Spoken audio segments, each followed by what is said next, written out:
Hi, welcome to John's Random Reviews. Want to watch the craziest channel on YouTube full of tool reviews and bizarre and interesting characters, plus brutally honest reviews and bants and a bit of swearing. Okay, let's go on with it. Hi, welcome back to John's Random Reviews. Bloody hell, I bet you'd never thought you'd see the day that I would have one of these things. A Dremel, the dreaded Dremel. Why the dreaded Dremel though? When I used to think about Dremels, I don't know, they're always a bit sort of DIY-y and sort of hobbyist sort of thing. These old men, oh Christ, like me, in the sheds with carving a little bit of a figure out of a bit of wood, and I thought, I don't need one of these. I don't need one of these at all. So why have I decided to buy one? Well, I had a bit of a go with a colleague's one the other day. It was actually a Sparky, and I thought, oh. Now, maybe years and years ago, I might have seen one with the 240 one with the lead, and the one he had was like 12 volts. So same as this one, but this is the very latest model. First things of note, I'm not mad keen on these sort of more like a bag, it's like a little handbag or something. But it's the actual case, or soft case as they would call it, is actually pretty good. But look at this. I love a bit of embroidery. I do, honestly, I do. I know that's not teal, but look at that lovely work there. I'm telling you, a little bit of a plot spoiler. It's really good. It's really good. Anyway, let's get it open. Enough waffle. So, where's the bloody zipper? What's there? Sorry. Sun's getting in my eyes. What can I say? Anyway, so in the bag, case, or whatever you want to call it, it's obviously got the main event, which is the latest Dremel. Hang on, what's the serial number? Get the serial numbers out of the way. So if you want to buy one, there's the serial number 8260, and it comes with a 12 volt. But wait for it, a 3 amp battery. 3 amp battery. This kind of reminds me of the Makita sort of 12 volt tools you could buy. I think the batteries are nearly identical, and sort of like the Milwaukee sort of M12 as well. You can connect this machine to your phone for some reason. It's got a charger in here, one of these ones that sort of looks like a Ryobi sort of setup. But yeah, it's alright. It's alright. So you've got your charger, came with a little box, and it's got the spanners in there. And I've actually bought some more cutting off wheels, and I'll tell you why in a little bit. First impressions. Bloody hell. It's a weird thing. It's really weird. It's kind of I don't know. It's kind of weighted it's sort of weighted in the middle, but it says in the instruction book you're supposed to hold it like that, like a golf club. But I guess that'd be okay for some work. But when I've been using a little bit, I kind of hold it like a pen sort of thing, like that. I think that's more comfortable for me. So let's have a closer look. This is the end with a little collet. Is that called a collet? Like that? And it's got two flats on it. It comes with a little spanner, and it's got a little button here to lock the spindle. So with your little spanner, you can change this bit. I'll go into what that bit is in a minute. Tell you what, you could nearly pass this tool off to being a pro tool. It looks a lot better than the other Dremel. Didn't like that light grey. So this is all black. 3/4 of it is rubber overmoulding. The rubber overmoulding goes all the way across this bit and all the way under here and right round there. This bit, by the way, is you can get like an accessory or something. You can get a little stand. Hang on, you can't see that. You can get a little stand to hook that onto if you're in like a workshop environment. Now then, if you were on site though with this tool, bloody hell, you might get laughed at. And it's, well, yeah, maybe, but it's one of those where, if I turn up on site, look, I've got my new Dremel, and the people are like, bloody hell, who's this idiot? But then there's certain little tricky jobs where you can't get a grinder in, or you just need to take a little bit of material off.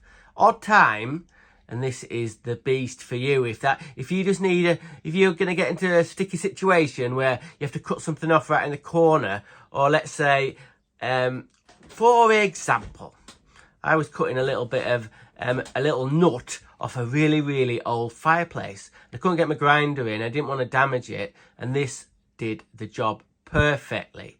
Now, right, okay, so better bloody turn it on, better turn the thing on. So the on-off button's here, as you can see. So we'll turn it on, and we'll watch the magic. Oh no, look at this bit first. Can you see where it says Dremel in white? Check this out. Now, I'm not really into gimmicks. I'm not, honestly, I'm not into gimmicks. Like a good example, I haven't bought the Makita TV or the microwave. Anyway, so I'll turn it on. Enough waffle. This switch here, I'm not mad keen. It's okay. It's quite tight. It's quite tight, that switch. You can see I'm pushing it. Look at that.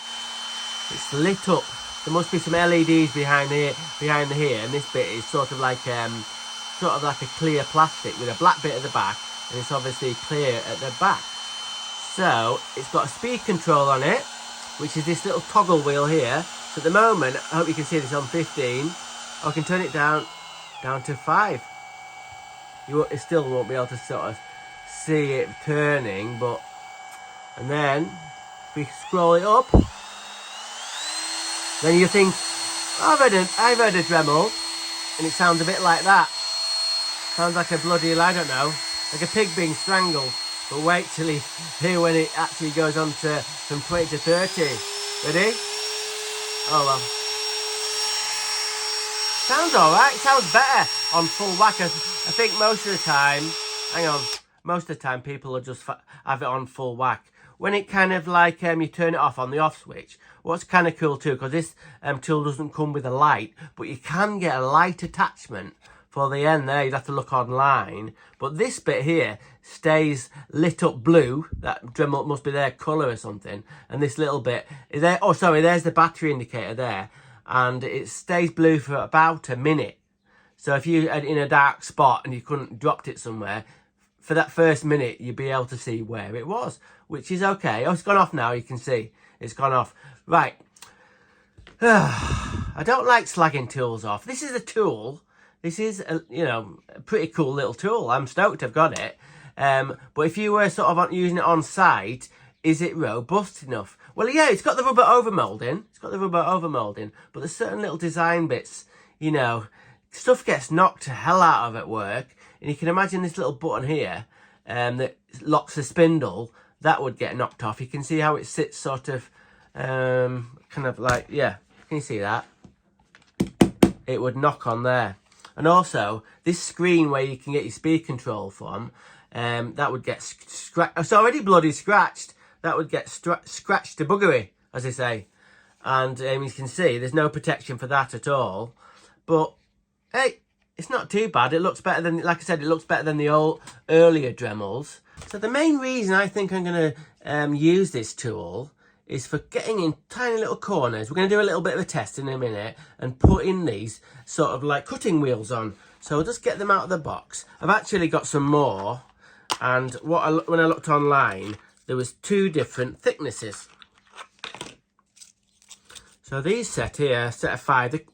Now they're not expensive, but yeah, they kind of are.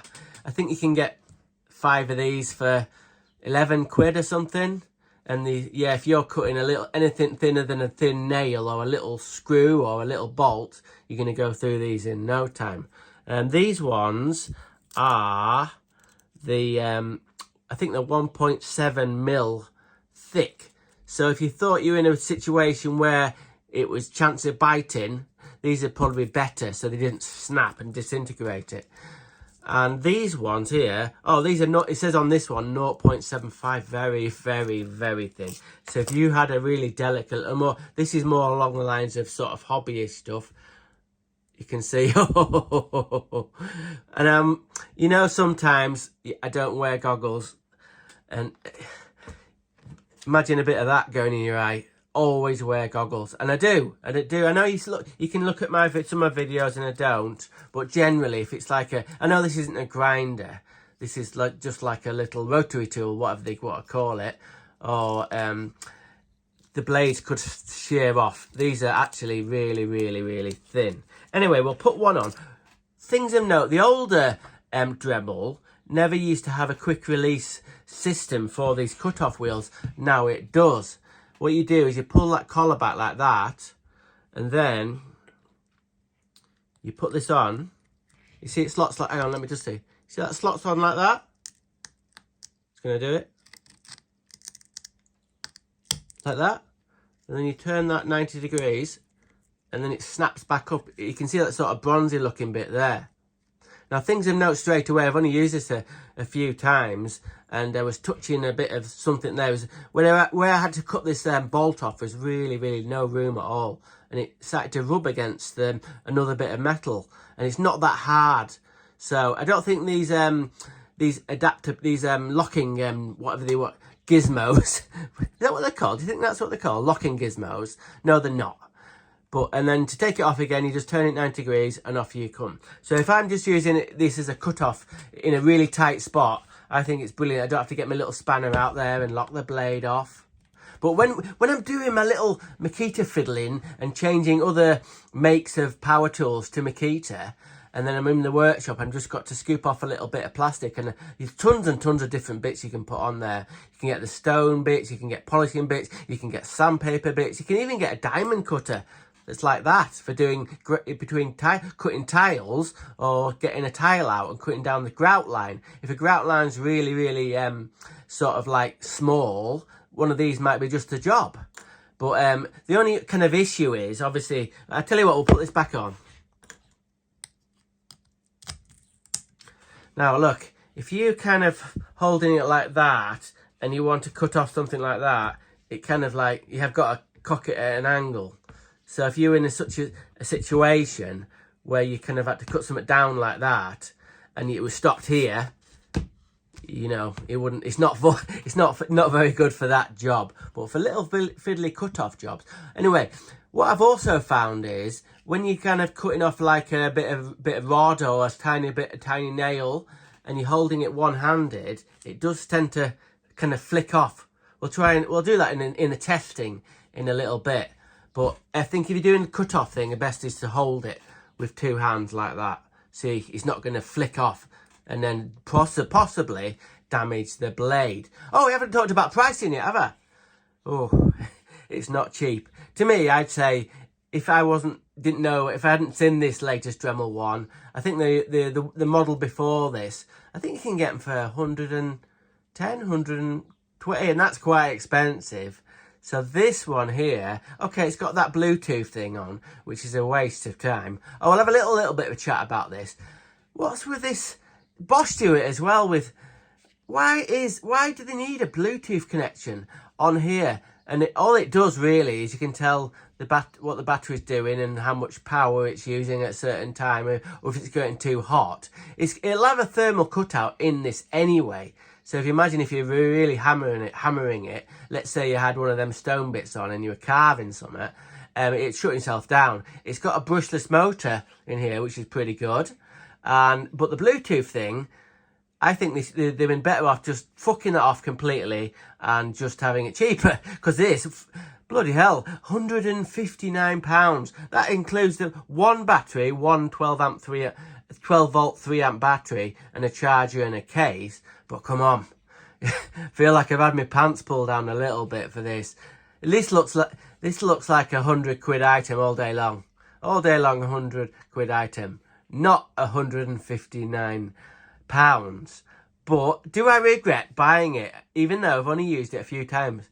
No, I'm very lucky that I can, very lucky that I can afford to buy on the whim this tool and not have to think about it. How blessed am I? But is it a good buy for me, or, you know, regarding usage? Well, I always say, I'm not going to use this every day, and most of the time it'll live in my workshop. When I've got a specific job, a really, really awkward job where I can't get my grinder in or a recip saw, this will be like, oh, it'll just do it straight away. Any little tiny little problems. I like having a big range of tools that don't necessarily get used all the time, but the odd time, if this gets you out of a fix, you could save, I don't know, hours of work, hours of it. And time is money, muckers. So we'll get a bit of wood, knock some nails in and screws, and see how this is at cutting stuff off. Okay then, I've got my little bit of wood with various bits of metal put into this. Now I've put on the thicker of the two blades, and we're going to see how it cuts through these four. I think it's gonna struggle with that, but anyway, I've been having a little bit of a play about how to hold it. Obviously, the cutting blade is at 90 degrees to the actual job. But unlike a grinder where the blade spins around this way, obviously in this Dremel, it spins around 90 degrees to it. So it's a bit. Sometimes it feels a bit cack-handed, but anyway, we'll give it a go. Other things of note.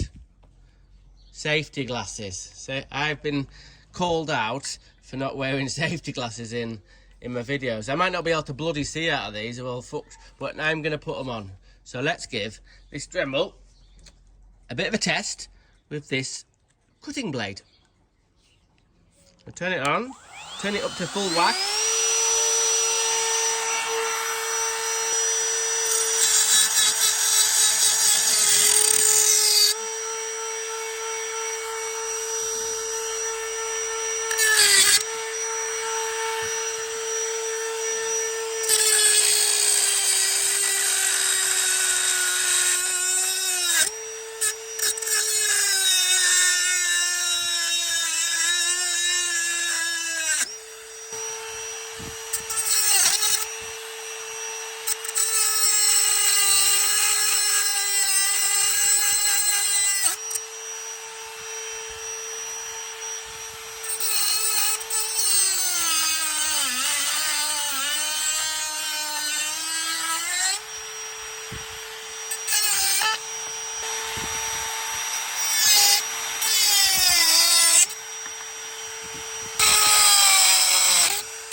That's the end of that blade.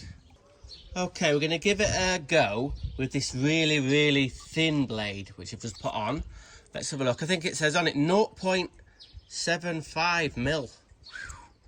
Very, very flexible. So we'll see how it gets on with these four cuts. As you've noticed, with a lot of my daft videos, and my setups aren't very good. When I was trying to cut this before, I was trying to show you it cutting it, and it was whizzing round like that. This was like part of a wall and you were cutting stuff off. You wouldn't have to think about that flicking about. So bear with me. You know what my bloody videos are like. They're all Heath Robinson. So we're going to give it a go with this really, really thin blade. Oh God, it's a bit wobbly. Anyway, let's give it a go.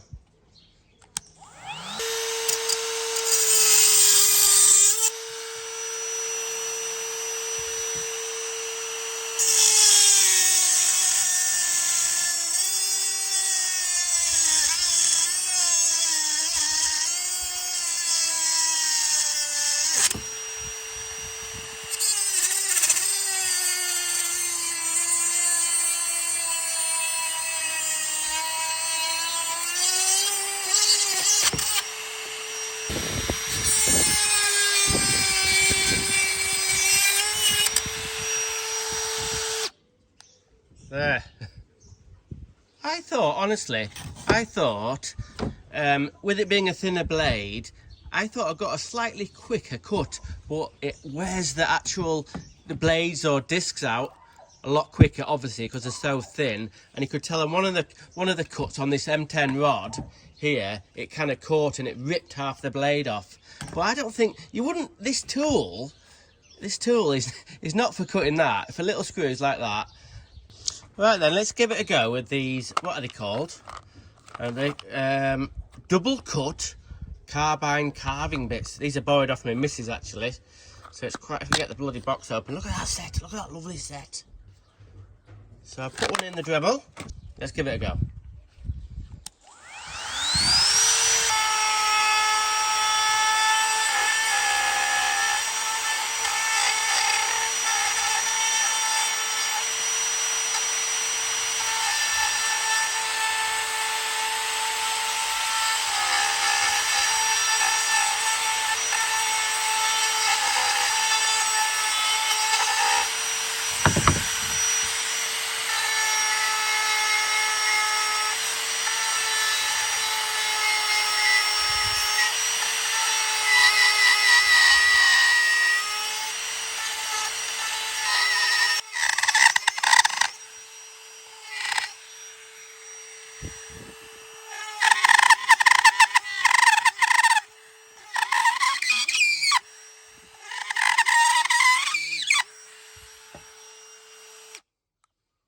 Although my neck was in that little daft exercise, it's probably sounded like a dying seagull or something. I tried to get it to stall. I tried to get it to stall by putting way too much pressure on it, and it didn't give up the go. It made a bloody awful noise, but the control of that is not bad. I had to have my sort of my hand resting like that to do it, but I didn't think, bloody hell, get that on eBay. Look at that, John. Look at that modern art. Crikey bobs. Okay then, I've got an RSJ. I'm determined to get this thing to stall. So I've got the old carbide doodah bit in, and we're going to go for it properly on this bit of RSJ.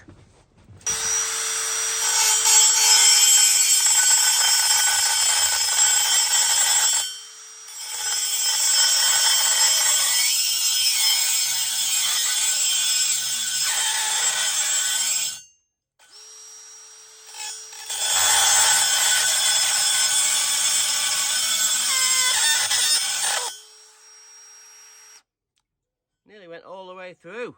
Did stall once, but pretty bloody good. Look at that. I'm going to have another go.